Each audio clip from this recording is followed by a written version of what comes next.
Bonjour à tous et bienvenue sur la chaîne. Je suis Gabriel Fontaine et ici on parle auto sans prise de tête. Conseils pratiques, explications techniques, accessibles et réponses claires à vos questions de tous les jours. Que vous soyez débutant ou passionné, vous allez trouver ici de quoi mieux comprendre et entretenir votre voiture. Pensez à vous abonner, à laisser un petit like et restez avec moi jusqu'à la fin de la vidéo. Chaque détail peut faire la différence. La fin des moteurs à combustion se rapproche de plus en plus. En Europe, la date est fixée à 2035. C'est ce qu'a décidé la Commission européenne, qui a intégré cette mesure dans son plan particulier de lutte contre le changement climatique. En d'autres termes, les constructeurs automobiles auront 12 ans pour continuer à vendre des voitures diesel, essence ou hybrides. Le mardi 14 février, le Parlement européen a approuvé en session plénière à Strasbourg l'accord entre les institutions visant à promouvoir exclusivement la vente de voitures et de camionnettes zéro émission, c'est-à-dire électriques, à hydrogène ou à carburant de nouvelle génération, à partir de janvier 2035, ce qui signifie concrètement l'interdiction de commercialiser des véhicules de ce type. Dote de n'importe quel type de moteur à combustion, qu'il soit hybride ou non. Avec 340 voix pour, 279 contre et 21 abstentions, la dernière étape pour réaliser ce projet est l'approbation formelle des 27 États membres de l'Union européenne. Finalement, le mardi 28 mars, il a été approuvé après le veto initial de l'Allemagne et de l'Italie, qui ont exigé que soit d'abord clarifie ce qu'il adviendrait des carburants synthétiques et des biocarburants, qui seront exempts de cette application. Le programme d'action complet est un ensemble de mesures climatiques visant à réduire les émissions de polluants sur le continent de 55% d'ici à 2030 par rapport au niveau de 1990. Les nouvelles mesures comprennent également la modification de la méthodologie de collecte et d'évaluation des données sur les émissions de dioxyde de carbone du parc de véhicules légers, voitures et camionnettes, le contrôle de l'écart entre les valeurs limites et les données de consommation réelle des constructeurs. Bruxelles demande également qu'un rapport soit établi tous les 2 ans après 2025 pour vérifier le taux de mise en œuvre de ces mesures. Vous trouverez ci-dessous la nouvelle que nous avons publiée avant la mise à jour de ce contenu en février 2023. La fin du moteur à combustion en 2035. En mai 2022, nous avons avancé l'information sur ces mesures avec une vidéo dans laquelle Juan Francisco Calro analysait les clés fondamentales qui pourraient finir par mettre le clou dans le cercueil du marché automobile européen dans sa course à la décarbonisation. À tout prix d'un écosystème dans lequel les autres pays producteurs ne semblent pas intéressés à rivaliser. Le 1er janvier 2035 est la date limite à laquelle les marques devront cesser de commercialiser des voitures neuves émettant tout type de gaz polluants ou de précurseurs de gaz à effet de serre.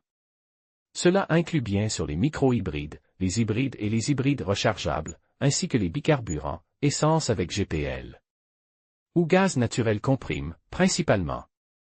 Ces modèles ne sont pas encore soumis à des restrictions, ils sont même subventionnés, mais cela ne devrait plus être le cas dans une décennie. Les voitures diesel sont déjà soumises à des taxes et à des pénalités.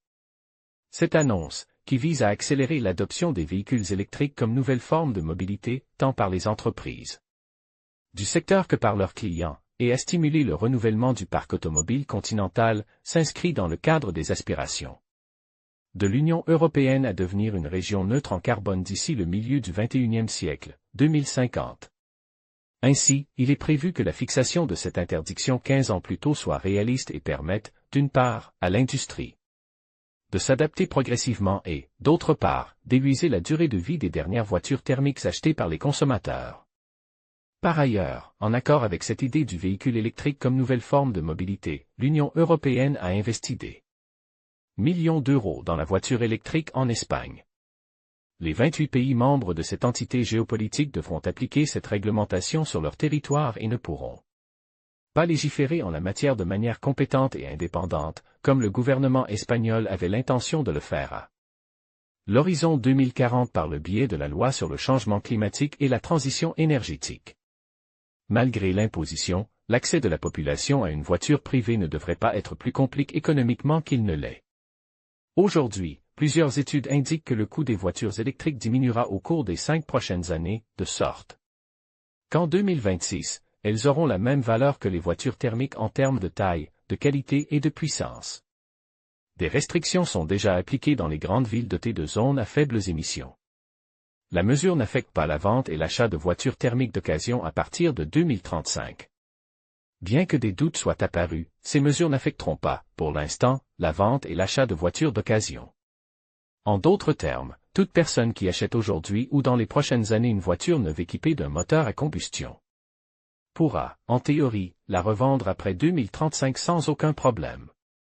Cela ne veut pas dire que cette annonce n'inquiète pas ceux qui envisagent d'acheter une nouvelle voiture, car ils savent qu'à l'avenir, ils trouveront un marché plus réglementé lorsqu'il s'agira de se débarrasser de leur voiture d'occasion. Abonnez-vous à la lettre d'information de la rédaction de Carreau en saisissant votre adresse électronique ci-dessous pour recevoir les mises à jour de nos dernières vidéos, critiques, actualités et articles de blog. En conclusion, l'interdiction de la vente de voitures neuves équipées de moteurs à combustion à partir de 2035 marque un tournant décisif pour l'Union européenne dans sa lutte contre le changement climatique. Cette décision vise à promouvoir des alternatives plus durables et à réduire les émissions de gaz à effet de serre. Alors que les constructeurs automobiles et les consommateurs s'adaptent à cette nouvelle réalité, il est essentiel de continuer à investir dans les infrastructures et les technologies nécessaires pour soutenir cette transition. L'avenir de la mobilité est électrique, et il nous appartient de l'embrasser pour un monde plus propre et plus respectueux de l'environnement.